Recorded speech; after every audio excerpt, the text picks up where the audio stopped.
Muy buenas tardes, jóvenes estudiantes. Vamos a dar inicio al curso de Derecho Penal General de la doctora Julia Sáenz, correspondiente al segundo año CB vespertino de la Facultad de Derecho y Ciencias Políticas de la Universidad de Panamá. Esta clase corresponde al día de hoy, jueves 19 de mayo de 2022. Vamos a proceder a lo siguiente, a pasar lista, pero antes de pasar lista, todos los estudiantes tienen que estar en vista. Marinés, por favor, póngase en vista durante toda la clase. Vamos a tratar de avanzar lo más que podamos en todas estas sesiones que van a ser virtuales y luego vamos a reestructurar la agenda de evaluaciones que teníamos ya programadas. Empieza Marinés. Sí, profesora, lo que pasa es que ya estoy en eso, me sale un pequeño error aquí. Ok. Que ya. Bien, entonces vamos acá que es en la libreta. Y era la lista, y la lista ya no es.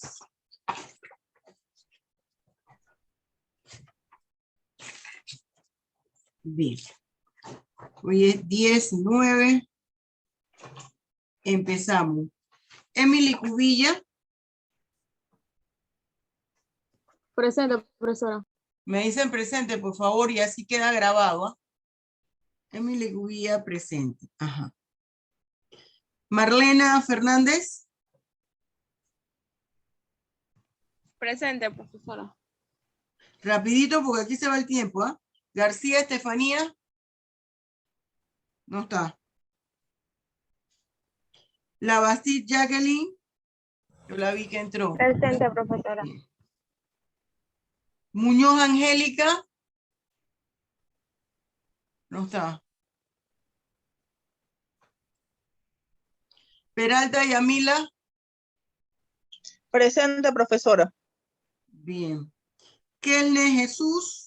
Presente, profesora. Alexis Vargas.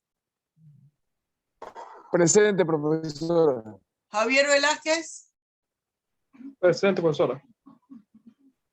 Aguirre Totmar. Presente, profesora. González Marinés. Presente, profesora. Maldonado Kimberly. Presente, profesora. Rivera Migdalia. Ahí está entrando aquí Migdalia. García Beverly. No está. Bien, Yamila y Migdalia se ponen en vista, por favor. No pueden estar con fotos si no las tengo que ver yo. Bien, vamos ahora, durante toda la clase, igual tú, Yamila, en vista. Voy ahora a compartir pantalla con ustedes del PowerPoint y tenga también allí su material didáctico, sus libros de texto. Vamos a compartir pantalla. ¿Está viendo aquí la pantalla, el material? Sí, sí se aprecia, profesora. Bien. Nosotros estamos en el módulo 2, teoría de la ley penal. Ya nosotros advertimos todo el contenido. Yo les dije a ustedes que este módulo está estructurado en 5 temas. Lo que es la ley penal panameña, vigencia de la ley penal en el tiempo, aplicación de la ley penal en el espacio, la extradición, aplicación de la ley penal en las personas. Nosotros hemos ya abarcado todo lo que es la ley penal. Hemos ya abarcado todo lo que fue el marco conceptual de la ley penal. ¿Se acuerdan que el contenido de esta teoría se los presenté en el aula presencial a través de un mapa conceptual? Y les puse lo que es el marco conceptual, les puse que íbamos a ver las fuentes a través, los principios a través del concurso de leyes. Vimos lo que son las fuentes de la ley que compaginaban con las fuentes del derecho penal, las características, la clasificación, la estructura de la ley penal y la hermenéutica jurídica. Hablamos en cuanto al marco conceptual que la ley penal, estoy haciendo todo este recorrido para que entremos en contexto. La ley penal era ese conjunto de parámetros de conducta de obligatorio cumplimiento que implicaban el deber hacer de una persona, es decir, la obligación que tiene un individuo con respecto a la realización o no de determinado comportamiento, determinada conducta. Y el incumplimiento de este deber le generaba una consecuencia jurídica. Y yo les pongo aquí un ejemplo, el artículo 334 del Código Penal, que dice: quien posea arma de fuego a la que se le ha borrado o alterado el número de registro correspondiente o modificado sus características técnicas originales para aumentar su poder letal, será sancionado con pena de 10 a 12 años de prisión. Esta es una instrucción que le está dando a las personas que usted, para portar arma de fuego, esta no debe tener ningún tipo de alteraciones, ni habérsele cambiado su finalidad de uso, ponerla más potente, más letal, que cause un mayor daño. Para usted poder portar su arma de fuego, esta tiene que estar en las condiciones originales en las cuales se compró legalmente. Esa es la instrucción o el mandato que da la norma. Si usted no la cumple, la norma penal, entonces ese deber, ese incumplimiento de ese deber, le va a generar a usted una sanción, que en este caso sería de 10 a 12 años de prisión. Las características, nosotros vimos, principalmente se habla que es la creadora de derecho penal, es la creadora de delitos. La propia ley crea el derecho penal, crea el delito. Y nosotros estuvimos hablando que esto, en cuanto a las fuentes, considerábamos que las fuentes debían dividirse en primarias y secundarias, porque si bien es cierto, la fuente primaria de una ley es la propia ley, la fuente primaria de los delitos y por ende del derecho penal es la propia ley, hay una fuente secundaria y que se advierte a través de la evolución de los intereses o bienes jurídicos de la sociedad. ¿Cuáles son las nuevas necesidades que ésta está presentando y que tenemos que regular? Eso es importante tomarlo en cuenta. El uso y las costumbres entre las personas, la costumbre de la realidad de una sociedad van a motivar la creación de una ley, porque va a ser la ley la que la tiene que regular esa nueva condición que surge en la sociedad o esa nueva necesidad que surge en la sociedad. Y hicimos el ejemplo de estos pagos ahora por la ACH, que son los famosos pagos en línea. Eso motiva regular legalmente esa ley. Fíjese, motiva la existencia, la creación de dos leyes. Una, la que regule el surgimiento de esa nueva modalidad de pago en línea y que establezca los mecanismos, las formas, cómo se hacen, los tiempos, y otra ley que es la ley penal, que implica la creación de figuras delictivas que garanticen cuando la persona, cumpliendo con todos estos requisitos, no se le aplican los pagos. Quiere decir que hay que regular ahí la modalidad en todo tipo de estafas, pero va a necesitar el juez tener esa otra norma jurídica para que sea un complemento de la norma jurídica penal. Hablamos de la característica constitucional obligatoria e igualitaria, que ya la mencionamos, obligatoria porque no presta opción, no le da opción a la persona. Es un mandato que usted tiene que cumplir sí o sí. Constitucional, porque acuérdese que la norma penal tiene que cumplir con los aspectos y el procedimiento de formación de leyes que establece la Constitución. Eso por una parte.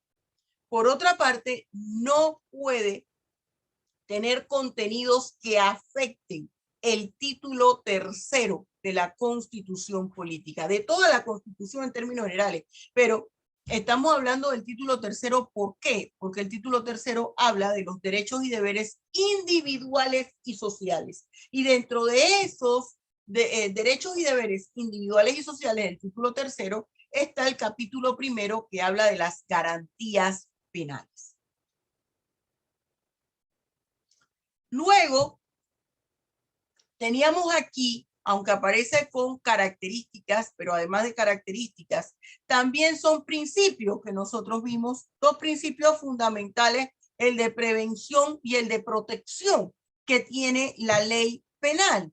¿Por qué? Porque la característica y principio fundamental es la de represión, que implique una sanción a aquella persona que ha transgredido el ordenamiento jurídico. Protección, porque cada uno de estos artículos que nosotros vemos a lo largo de todo el Código Penal se constituye en una garantía penal. ¿Por qué? Porque es un mecanismo jurídico a través del cual se protegen los bienes jurídicos de las personas.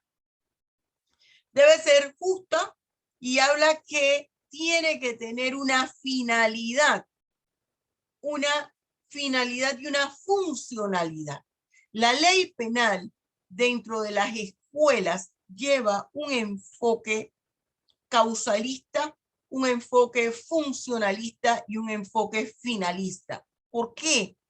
Porque la ley penal debe ser funcional. Y para ser funcional debe tener una finalidad que sea efectiva. ¿Cuál es la finalidad? No solamente la de reprimir y la de prevenir, sino también la de proteger los bienes jurídicos tutelados. Ahí es donde está la efectividad del derecho penal. Y además de convertirse en una garantía penal en cuanto a su efectividad, el que le permita a la persona que incurrió en la comisión de una figura delictiva reinsertarla nuevamente a la vida social como ente positivo de cambio. Entonces, para eso debe regular cómo y en qué lugar y en qué forma se va a ejecutar la sanción que genera el incumplimiento de la norma penal.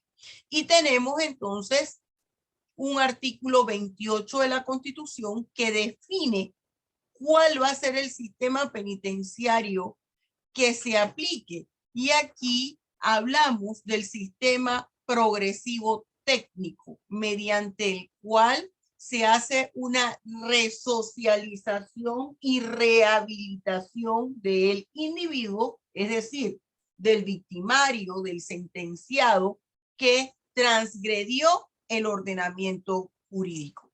Aquí fíjese que el artículo 7 en los postulados básicos dice: la pena cumplirá las funciones de prevención general, retribución justa, prevención especial, reinserción social y protección al sentenciado. ¿Por qué? Porque lastimosamente, y me perdonan por decir lastimosamente, el derecho penal debe proteger los derechos de ambas partes en el proceso, tanto de la víctima como del victimario. Vimos la estructura jurídica de la norma penal, tanto desde el punto de vista de la legislación penal panameña, y que la dogmática jurídica penal a nivel mundial es la que utiliza, cuando hablamos del tipo, supuesto o precepto, que también recibe el nombre de típico, y cuando hablamos de la punibilidad y sanción. Describe la pena, la punibilidad y sanción, el tipo, supuesto o precepto describe en qué consiste la conducta ilícita. Y yo aquí les marco un artículo, el 149 del Código Penal, que me señala lo siguiente: quien ilegalmente, este artículo 149 está en el título segundo, que habla de los delitos contra la libertad, los delitos contra la libertad. El capítulo primero, que habla de delitos contra la libertad individual y la desaparición forzada. El 149 dice: quien ilegalmente prive a otro de su libertad será sancionado con pena de 1 a 3 años de prisión o su equivalente en días, multas o arrestos de fin de semana. Lo que está subrayado en azul me implica el tipo penal, supuesto o precepto, porque me describe en qué consiste, la conducta ilícita. Lo que está subrayado en rojo constituye la punibilidad, es decir, la sanción. Una sanción que se señala en términos generales, esa sanción o punibilidad. Punibilidad me describe la pena. Se señala en términos generales. ¿Por qué en términos generales? Porque me marca un máximo y un mínimo. Dice aquí: será sancionado con pena de 1 a 3 años de prisión o su equivalente en días, multa o arrestos de fines de semana. Tiene un mínimo de 1 y un máximo a 3 años.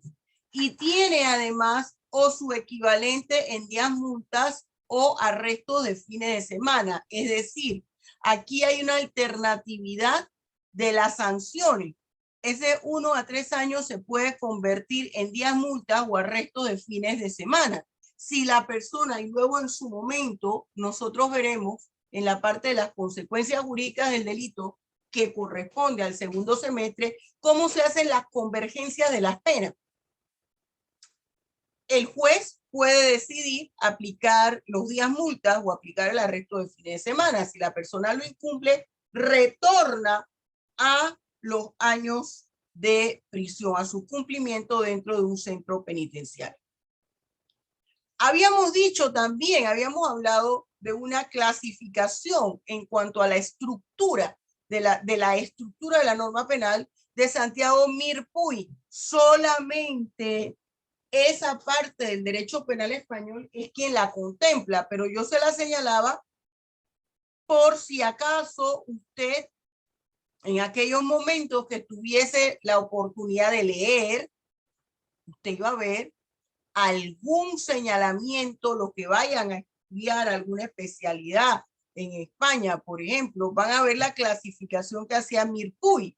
Él hablaba de una norma primaria y una norma secundaria. Angélica, ponte en vista, por favor. Y eso es lógico. Lo que él decía, dice, bueno, la norma, lo que nosotros llamamos tipo penal, en realidad debe hablarse de una norma primaria. ¿Por qué? Porque él decía que era la estructura hipotética de la norma jurídica. El tipo penal es una hipótesis de la norma jurídica. Se convierte en teoría cuando llega el victimario y lo ejecuta. Llega un individuo y causa la muerte a otro. Llega un individuo, por ejemplo, como teníamos en el artículo primero del marco conceptual, con un arma de fuego alterada. ¿Se fija? Dice este artículo 167. Quien sin contar con la autorización de la autoridad judicial intercepte telecomunicaciones o utilice artificios técnicos de escucha, transmisión, grabación o reproducción de conversaciones no dirigidas al público será sancionado con pena de 2 a 4 años de prisión. Ya nosotros sabemos que la persona quien puede autorizar los famosos pinchazos o seguimiento a una persona que se sospecha está vinculada a la comisión de una figura delictiva es el juez de garantía. Es la única persona, más nadie. Si otra persona da la aprobación, usted está incurriendo en un delito contra la libertad.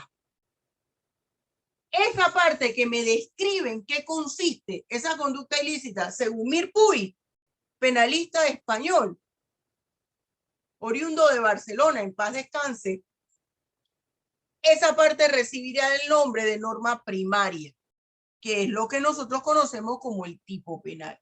Profesora, y si usted nos pregunta qué debemos contestar con la estructura de la norma penal, tipo penal y punibilidad. Ese tipo recibe también el nombre de precepto, de supuesto jurídico, y en algunas legislaciones latinoamericanas como la mexicana se le llama también típico. Y la punibilidad. Y acuérdese que hicimos la explicación entre punibilidad y penalidad. Y esta parte subrayada en rojo, en la cual se dice lo siguiente: será sancionado con pena de 2 a 4 años de prisión, constituye la norma secundaria, la consecuencia jurídica de la realización del tipo penal o de la norma primaria. Eso también es lógico.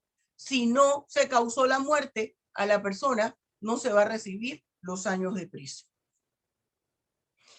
Vimos la clasificación de la ley penal y hacemos aquí un checklist. Hay muchas clasificaciones de la ley penal y del delito.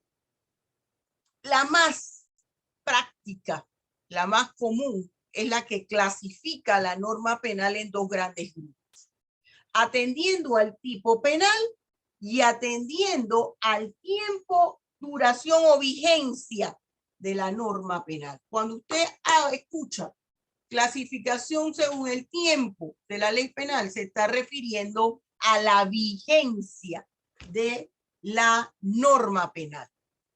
Según su estructura, vimos las completas o incriminantes, que son aquellas que tienen tipo y punibilidad, y la encontramos en el libro segundo del Código Penal.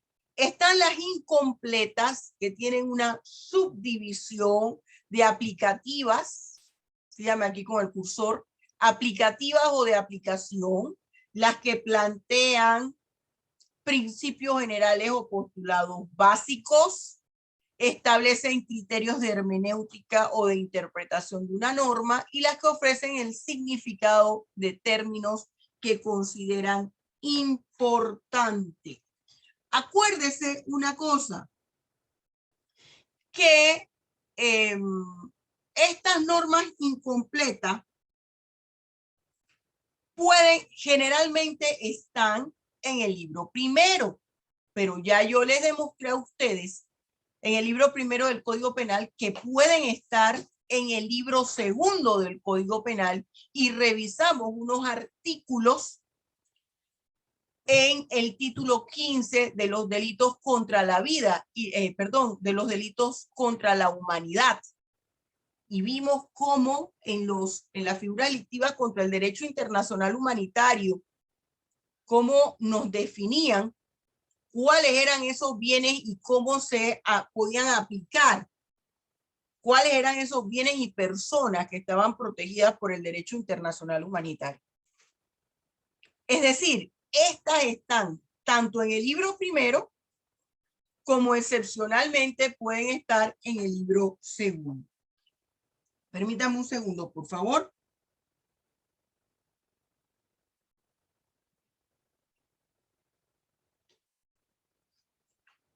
Gracias.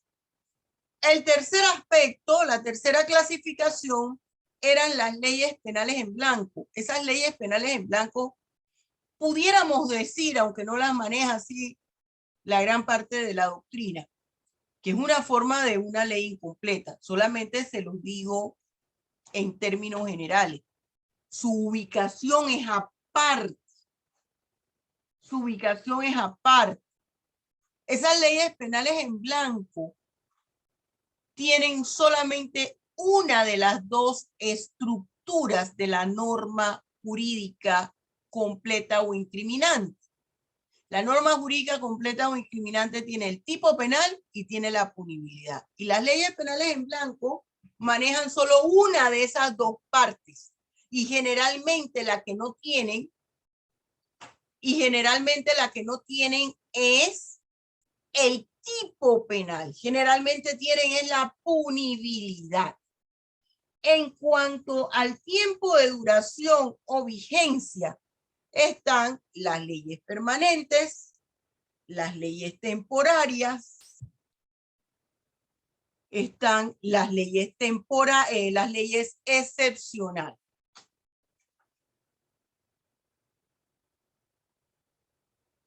Las normas penal completa o incriminantes que lo vimos tienen tipo penal, tienen la sanción, y esta es una forma de delito. Este ejemplo es, por ejemplo, uno de los delitos sexuales. La pornografía. El delito de pornografía, nosotros lo podemos dividir en tres grandes grupos. Pornografía infantil, pornografía de personas menores de edad, aunque dentro de la de menores de edad está el infantil. Pero en infantil de 0 a 5 o 6 años, de 7 años hasta antes de los 18 años, entra pornografía de menores de edad. Y hay pornografía de adultos que es utilizada para la corrupción de menores de edad. Y fíjense, dice, quien exhiba material pornográfico o facilite el acceso a espectáculos pornográficos a personas menores de edad, incapaces o con discapacidad que no les permita resistir, será sancionado con prisión de 6 a 8 años. Todo lo subrayado en azul, mi tipo penal. Todo lo subrayado en rojo, mi sanción, que recibe el nombre de punibilidad. Y se diferencia de la punibilidad, ya le dijo la profesora, porque la pena, la punibilidad es la sanción en términos generales. Mire, tiene un mínimo y un máximo. La penalidad es el resultado de la dosificación de la pena. Es el análisis jurídico procesal penal que hace el juez de todas las piezas procesales. Dice, bueno, de este mínimo y este máximo, de 6 a 8, le voy a poner 6 años. Y a eso se le suma si hay agravantes o se le disminuye si hay atenuantes. La aplicativa o de aplicación, fíjense, por eso les digo que es importante el material didáctico. Aquí yo les pongo un recuadro chiquito para que usted revise nuevamente la clasificación. Dice el artículo 12, esta es distinta a la que yo les dije. La ley penal definirá el hecho punible de manera inequívoca. Cuando un hecho punible requiera que una norma de igual o inferior jerarquía lo complemente, será necesaria la existencia de esa norma jurídica complementaria. ¿Se acuerda lo que le dije hace un rato cuando hablábamos de las fuentes de la norma penal? Si hay, por ejemplo, ahora con la pandemia que ya estaban los pagos en línea, pero no se usaba mucho. Eso se acrecentó con la pandemia, el famoso ACH. Requiere primero una reglamentación del procedimiento de la figura, donde se va a definir qué son los pagos en línea, qué significa ese pago ACH, cómo se hace, cuándo se hace, qué obligación tiene el banco de hacer efectivo el depósito o el pago. ¿Se fija? Esa es una reglamentación complementaria. Y el Código Penal tendrá regulado dentro de la estafa, por ejemplo, estafa a través de los pagos ACH. Pero para eso tendrá el jugador que entender primero que es un pago en línea. ¿Qué es lo que permite el banco hacer? Esa es la reglamentación complementaria. Los que plantean principios generales o postulados básicos, todo el libro primero. En el libro primero, todo lo que es, no todo el libro primero, perdón. En el libro primero, todo lo que corresponde al título preliminar. Capítulo primero me habla de los postulados básicos, inclusive el capítulo segundo de las garantías penales, porque de ahí se pueden observar principios generales del derecho penal, el principio de legalidad, por ejemplo, el principio de la prohibición de analogía. Dime, Alexi.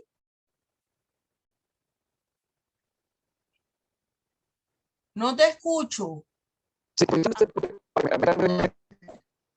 Disculpe, ahora sí me escucha. Se te escucha entrecortado. A ver, dime. Se te escucha entrecortado. A ver.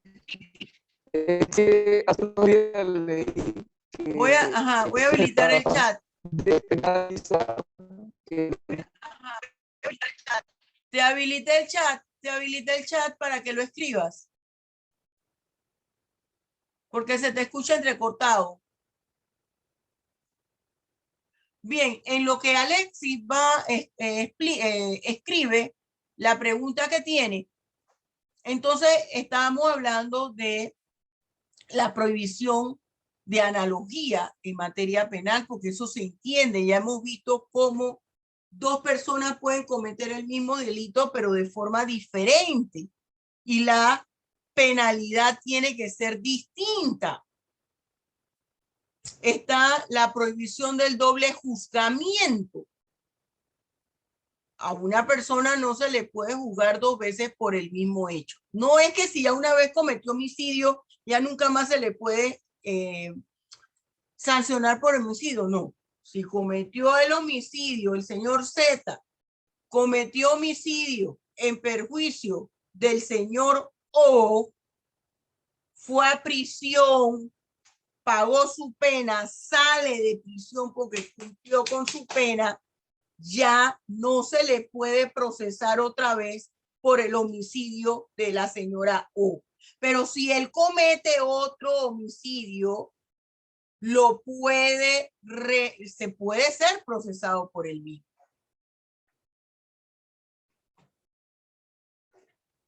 Los que establecen criterios de hermenéutica o de interpretación de una norma, que ya lo señalamos aquí, esto lo vimos, el 456, que habla, para los mismos efectos se entenderá como bienes protegidos conforme al derecho internacional humanitario, los de carácter civil, que no sean objetos militares, los culturales y los lugares destinados a cultos, los indispensables para la supervivencia de la población civil, las obras e instalaciones que contienen fuerzas peligrosas, tales como represas, diques o centrales de energía eléctrica o nuclear. Ya te voy a contestar, Alexis. Los delitos contemplados en el capítulo segundo de este título solo se configuran en situaciones de conflicto armado internacional o interno.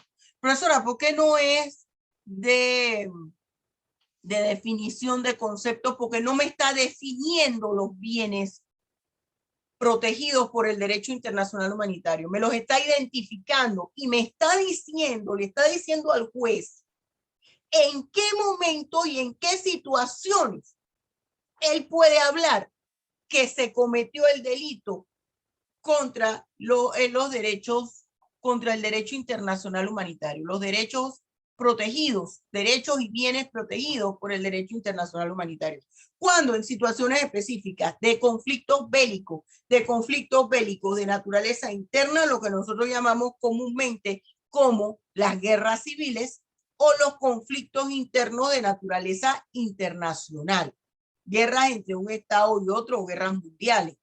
Y además de eso le está diciendo, ojo, no es la destrucción de cualquier tipo de bien, son unos específicos que están garantizados por convenciones y los define.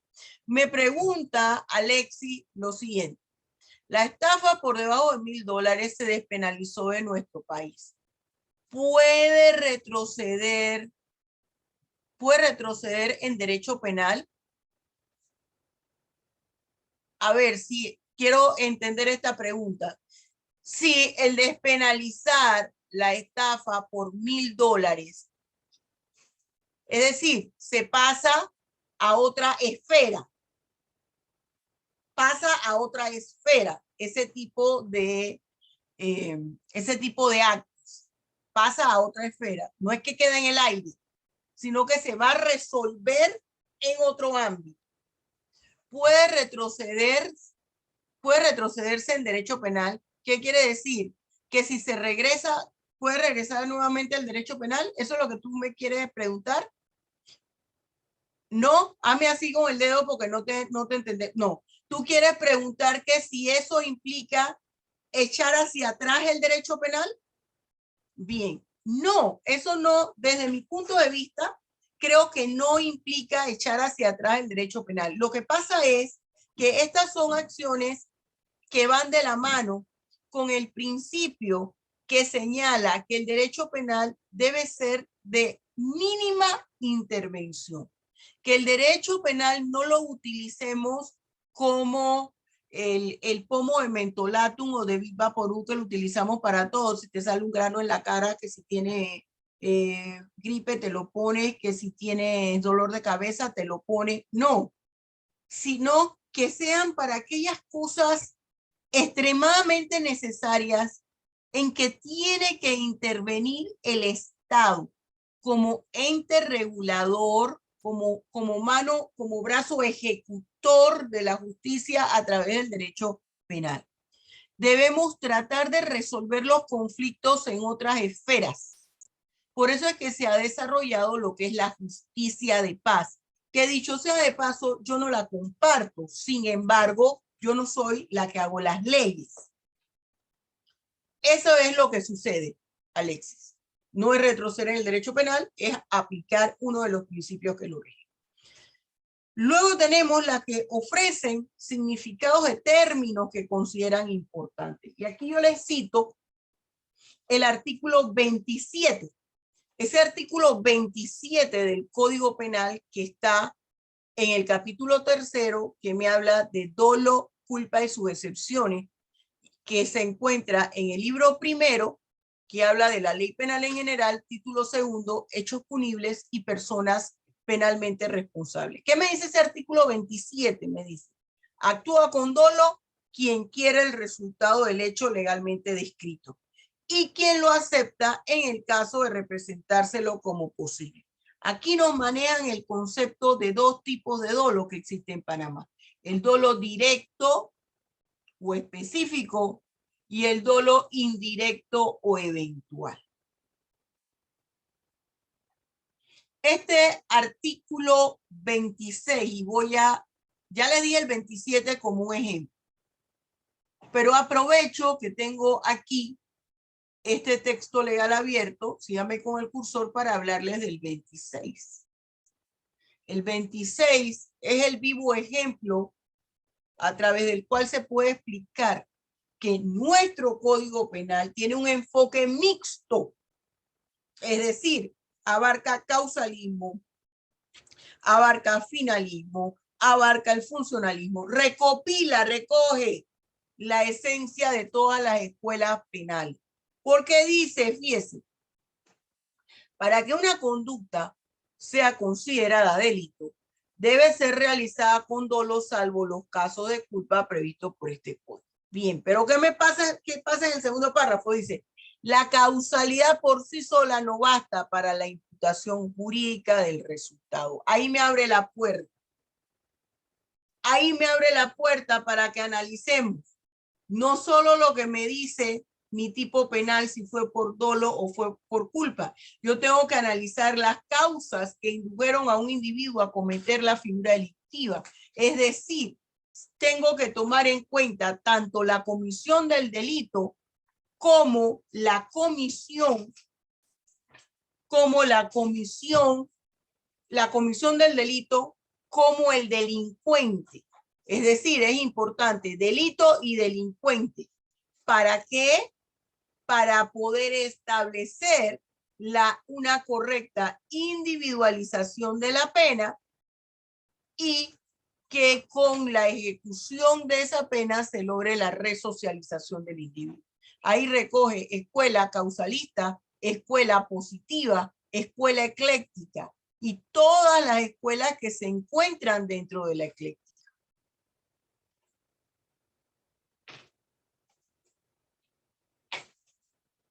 Me pregunta aquí Dotmar, ¿podrían los condenados por ese monto apelar la condena por base a la nueva ley que les favorece? Sí, Dotmar.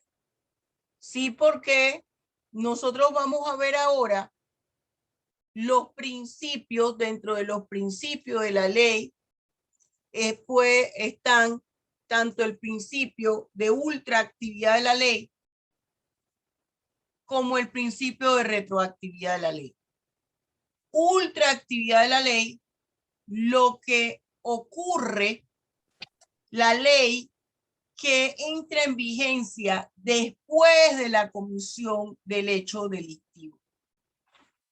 Porque entendemos que la aplicación de una pena lo que persigue desde el punto de vista teórico es la resocialización del individuo.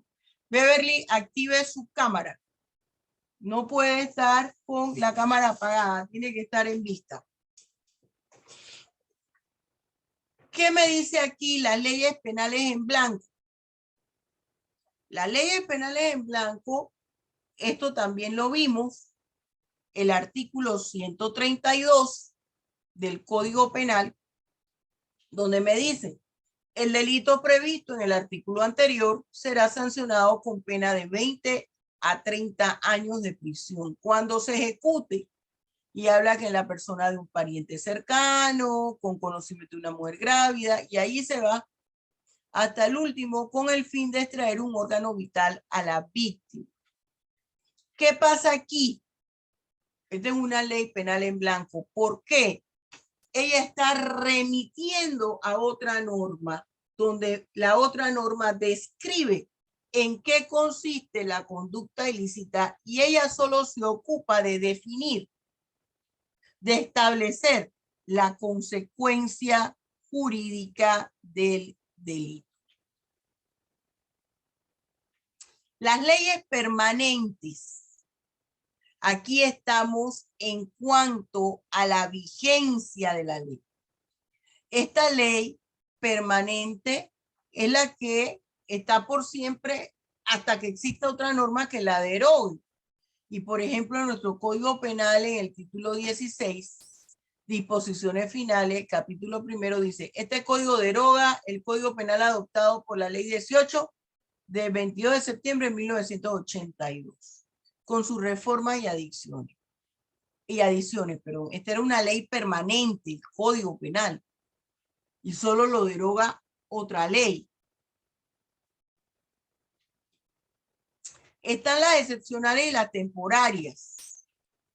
Hablamos de las temporales, son aquellas que en su propio texto legal establece el periodo vigente.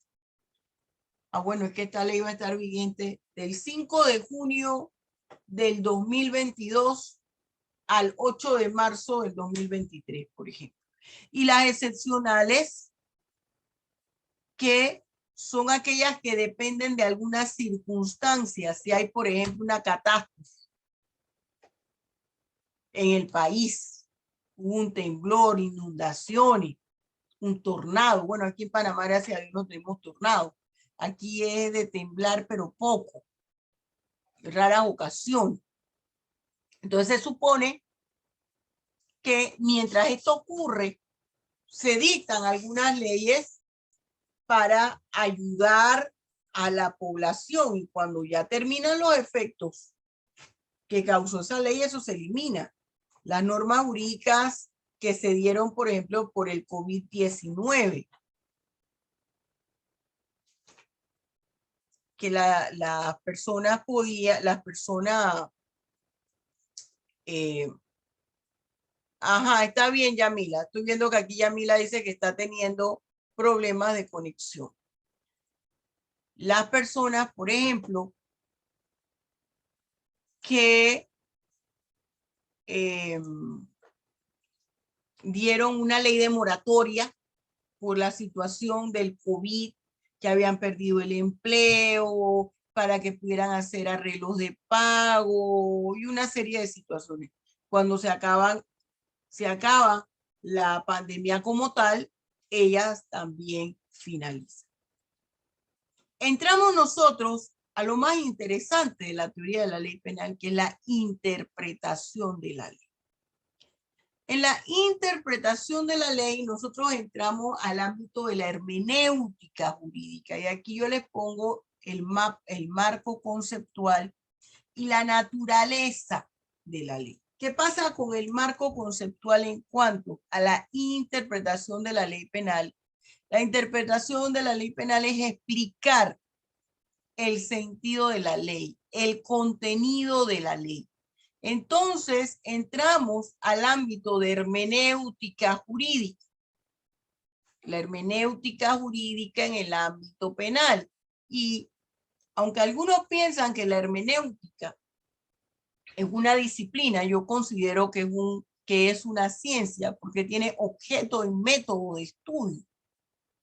Entonces conceptualizamos esa hermenéutica jurídica en el ámbito penal como aquella ciencia que se ocupa de el estudio de la norma penal a través de su interpretación, análisis y aplicación de su propio texto. Esa es la hermenéutica jurídica penal. Se ocupa de analizar la ley penal. ¿Analizarla para qué?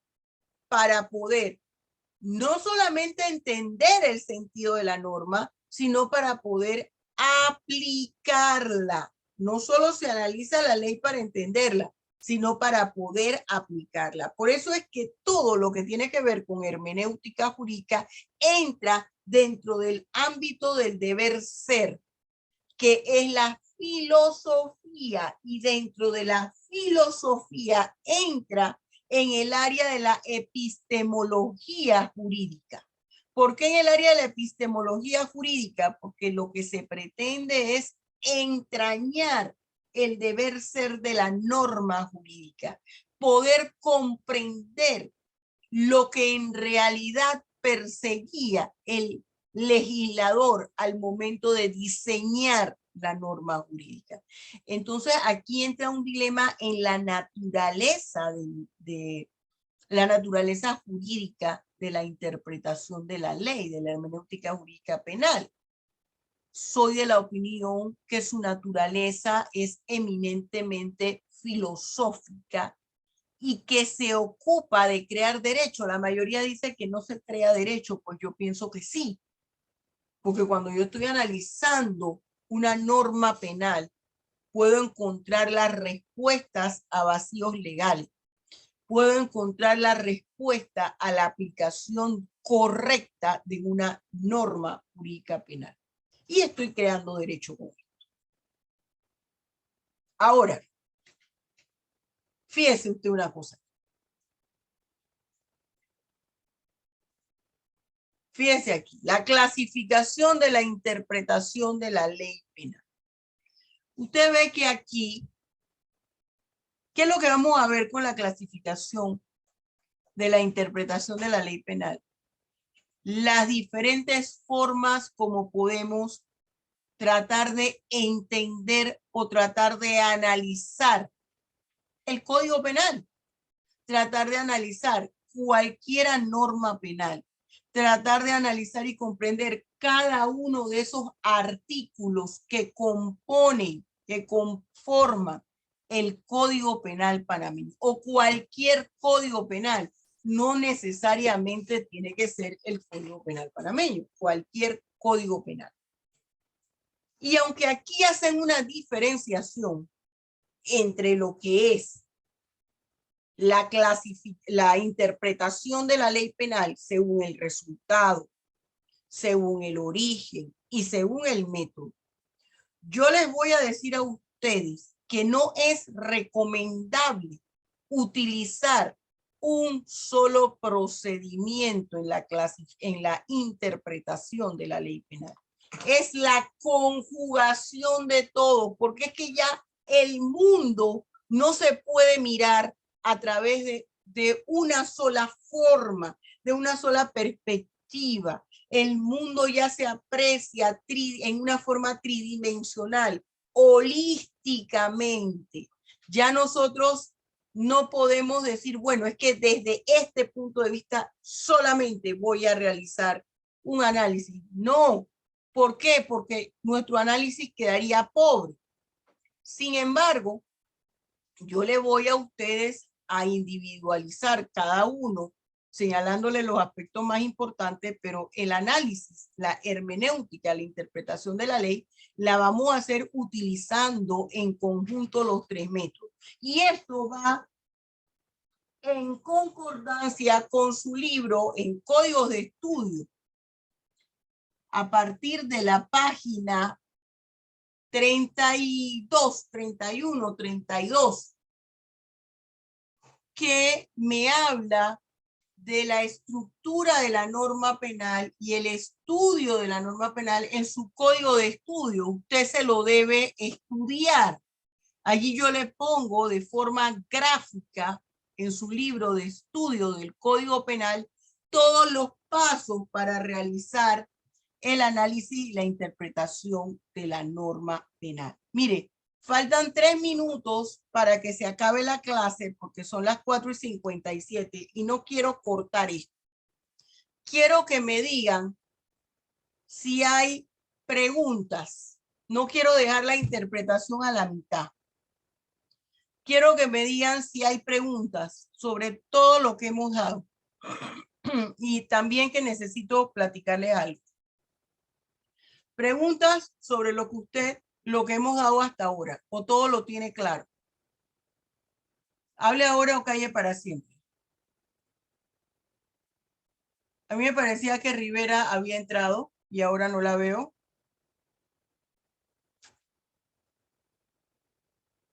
Todo está tan claro como el agua de los Alpes suizos que para qué pregunto, o todo está tan confuso y turbio como el agua del río Chagres, que igual para qué pregunto si no he entendido un caracol de lo que usted ha dicho. Por mi parte todo queda claro, profesora. Bien, fíjense, ahora entramos a una parte fundamental, la interpretación de la ley penal, y yo mañana quiero agotar, primero Dios, en las 2 horas, todo lo que es teoría de la ley penal, para que entremos a nuestros siguientes módulos y que podamos hacer un taller.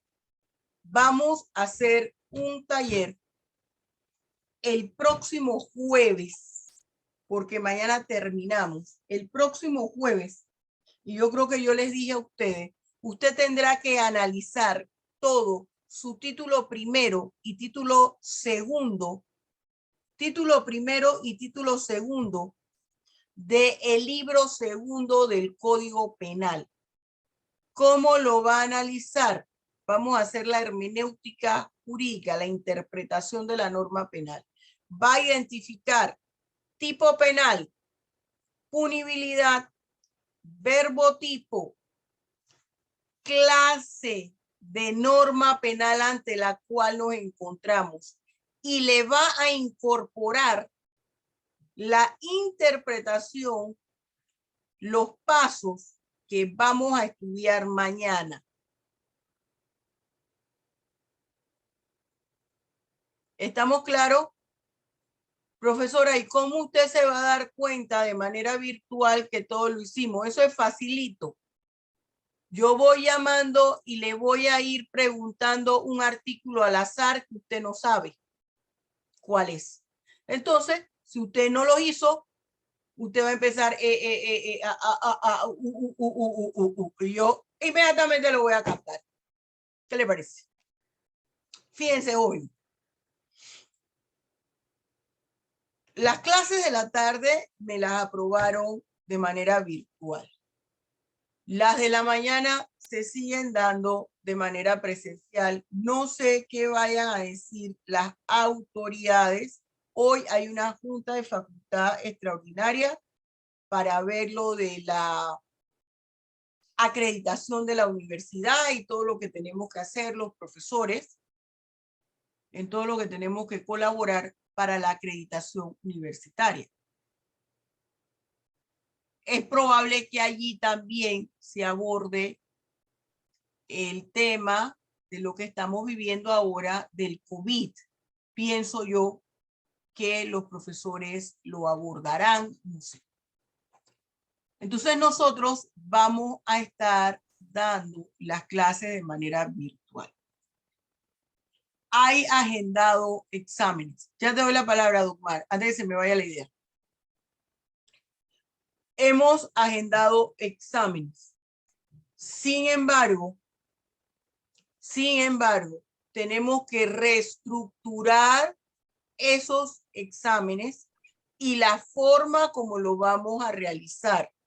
Y van a ser a través de mi blog de estudiantes que tengo allí en mi sitio web, en principio, salvo que se determine otra cosa. Dime, Dogmar. Quería comentarle que justamente esta clase grabada como usted lo está haciendo le sirve para el tema de acreditación universitaria, porque usted está utilizando un instrumento distinto, pero que cumple con la normativa de las clases. Sí, y mire que este sistema, le sirve como apoyo a esas evidencias que se recolectan para sustentar que la universidad está cumpliendo más allá de lo que se le asigna. Lo que se le asigna. Y fíjese, yo siempre he discutido que este sistema es mucho mejor. Podemos, si quieren, ir a dar los exámenes en la facultad. Y yo siempre he creído que a nivel universitario este poco de ejercicios parciales está old fashion. Esto debe ser nada más un trabajo de investigación y el examen final. Esto ya eso abruma. Parcial y parcial y parcial y parcial y parcial. Y usted tiene que estar dividiendo la evaluación. Y tenemos a mano todas las herramientas y es mucho mejor. Usted lo va a ver en el taller y usted va a ver cuando le esté presentando los videos. Bien, muchachos, ya nos hemos pasado el tiempo y usted tiene otras clases. Nos vemos mañana. Yo le mando el link. Antes colgaba el link en el sitio web, pero empezaron a hackearme y a entrar a estar diciendo peladeces. Entonces, por eso yo mando el link minutos antes y lo mando al grupo de WhatsApp. ¿Ok? Nos vemos entonces, muchachos, la próxima clase que es mañana. Hasta luego. Dios los bendiga ricamente. Y esto ya lo subo al YouTube. Hasta luego. Hasta luego, profesora. Hasta luego.